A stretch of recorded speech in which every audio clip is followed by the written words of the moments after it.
Dungeons & Dragons has really stepped in it again with their new Heroes of the Borderlands starter set. Like everything they do, this is a skin suit, and this Borderlands concept was from one of the original Dungeons & Dragons adventures that they published out there. But they've changed it. They've just made it into complete filed-off serial numbers that doesn't look anything like Dungeons & Dragons used to. It's ridiculous. And we'll get into this in just a moment, as I'm pretty sure everybody's tuned out of Dungeons & Dragons at this point. It's gone.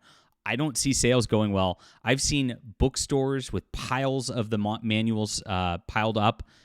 Nobody bought it. It's looking really, really ugly for Hasbro and Wizards of the Coast, much like the product that they're putting out. So let's get into this news in just a moment. Please hit the like and subscribe button. Really appreciate all the D&D gamers out there.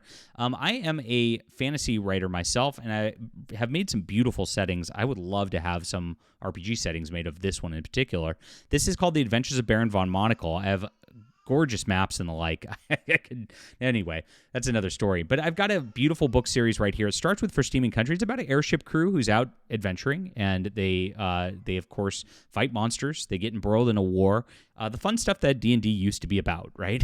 They don't do it anymore. I've come up with a lot of cool concepts in here that are tons of fun. Grab it. It's in the description below. It's a 6-book series. It's available on ebook, print, and audiobook for those who just have new Audible credits for the beginning of the month. I appreciate you guys for being here. Okay, so the woes for Dungeons & Dragons fans aren't over yet, my friends. This new edition of the starter set was revealed with a preview poster doubling down on identity politics, with Wizards of the Coast pushing transgender imagery on a barbarian character. If you are new to what's going on with Dungeons & Dragons, oh my gosh, do I have a lot of lore for you. They just came out with new 2024 editions of their product, which have just filed everything and turned it into this soulless corpse of corporate slop, is I guess the best way to phrase it, that you could ever imagine. It is just a train wreck. Even the designer from like 4th edition is out there just being like, this is why things are failing. I've seen normie D&D channels actually say that they're now out and they're not supporting Hasbro anymore. I was watching one the other day, a video, I forget who it was. It was over 100,000 subscribers, not a political channel at all, who's just like, I've had enough. They've destroyed my game. This is where it's at. I mean, they're losing everybody in Hasbro, and it's all because of their woke activism. They've hired complete crazies, lunatics, to run this game, and it shows. So if you haven't seen what they've done, the Player's Handbook has a bunch of BIPOC imagery and no white males, basically, and it's like a 5-to-1 imagery, which is the opposite of what the player base is. If you look at any convention or any game hall or anything, it's always like 90% white male. They really want this different modern audience to play this game that doesn't exist and is not going to come in for this. They've replaced race with species in the game. You can no longer play half-elves. You can't play half-orcs because that's racist. I don't understand why that's racist, but it is racist at this point. And then you get into the Dungeon Master's Guide, and they have you incorporate BDSM fetish practices into the game, where you like use safe words and make safe signs to the Dungeon Masters. If you make an X with your arm, they have to stop the game and address why they triggered you. I'm dead serious. It sounds like fun, doesn't it? Yeah, you used to have a fun fantasy game where you're slaying monsters and the like. Not anymore. Well, monsters aren't even monsters anymore because the 2024 Monsters Manual doesn't even have orcs in it. Orcs are not monsters. They're people too, my friends. And they're black people or Mexican people. I forget what day of the week it is, but it's something like that.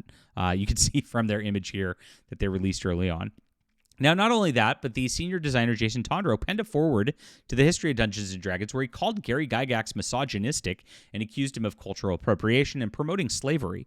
It was really crazy that they put that in an official product, denigrating the guy who created the game to begin with. Very, very sad. And all this is coming out. Ernie Gygax, the son of Gary Gygax, just died last week. RIP over there. I did a video on that as well. That guy is one of the real ones, and really, really sad to lose him for the community as well. Well, this is what they got now. They've got a new starter set that's coming out for this edition. It's not out yet, and it's called Heroes of the Borderlands, as you can see here. Very diverse and inclusive group there. And the poster actually has several images here. a lot of people are not focusing on this one right here, but look at that. Look at the dwarf. It's Rings of Power. Oh no, the weird black lady dwarf is there. And notice, like, she's got like Harry Potter glasses on. So it's not even good fantasy art like of a black dwarf. She's a cat lady too. Look, she's got a kitty. This is so insane. Every stupid like modern woke weirdo trope in one image, right? So yeah, this is what they do. They throw modernisms into things that don't make sense in a fantasy setting. Why would she have glasses like that in a fantasy setting? Doesn't make sense. Of course, the cat is just ridiculous on top of it. They've got a bunch of other stuff here. They got some normal looking things. But you'll notice like there's monsters, there's black ladies, there's another black lady. This one's a human traveler. There's another white lady. This is a halfling white lady here. I guess you could be a halfling, but not a half elf. Okay, very weird. And she's winking and smug. Look at how smug the women are who are going. Don't be misogynistic. Don't be misogynistic. Roll charisma, or otherwise you're a misogynist. But this is taking the cake right here. You're transgender barbarian, my friends. Look at that. Look at that masculine jaw. Look at those the broad shoulders, the muscles. But that dude got some breast implants in his fantasy setting, and that long hair. Of course, Conan had long hair. He's probably a transgender too, right? I mean, this is how these people think. It's so weird to me. This is what they're going out with for their promotion of this game. It's insane. Now, Kevin Lamb talked about this on X, and he had a very poignant tweet on this. The new Wizards of the Coast starter set image includes a picture of a they-them barbarian who is heroically ... getting ready to meet their new roommate as they bring belongings to a dorm. Yeah, like, what happened to action? Like, fighting? Like, you're carrying a box. It looks like it is moving to a dorm. Ridiculous. Very poignant. Right there, and going viral on X for good reason. Now, he pointed out something interesting as well in another post that a lot of people were not paying quite as much attention to. But there was a New York Toy Fair this last weekend, and Hasbro had a booth.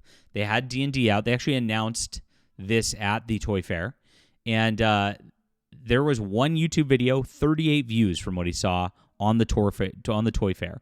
Nobody is talking about Dungeons & Dragons product in a positive manner. Nobody's interested in this. Nobody's buying this. As I mentioned at the beginning of the video, there are bookstores who have these books piled up.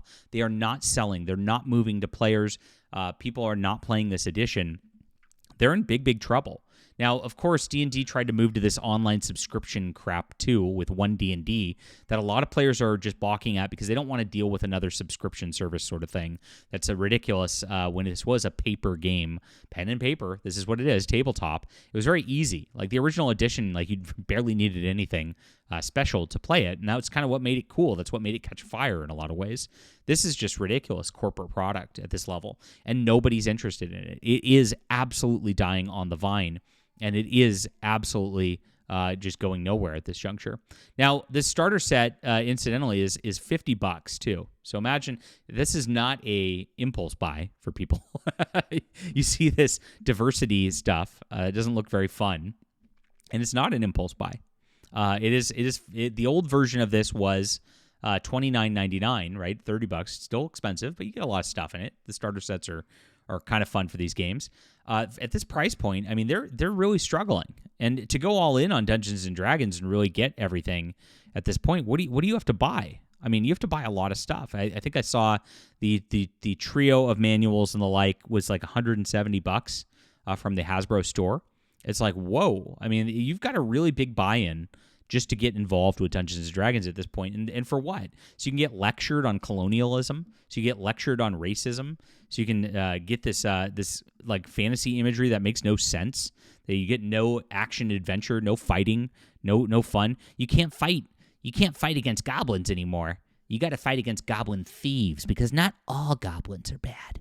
I mean, this is the type of thing you're getting from this system, and it's utterly ridiculous. So there you are. There's your transgender barbarian.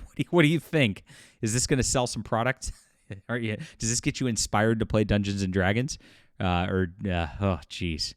Ugh, I can't even. I can't. Please hit the like and subscribe button. Thank you guys for being here and having fun with us. Really appreciate you for being here. And I do have some great fantasy books online myself. Grab this today for Steam and Country. It starts here. It's good stuff. It's in the description below on ebook, print, and audio for your convenience. And I appreciate you for reading.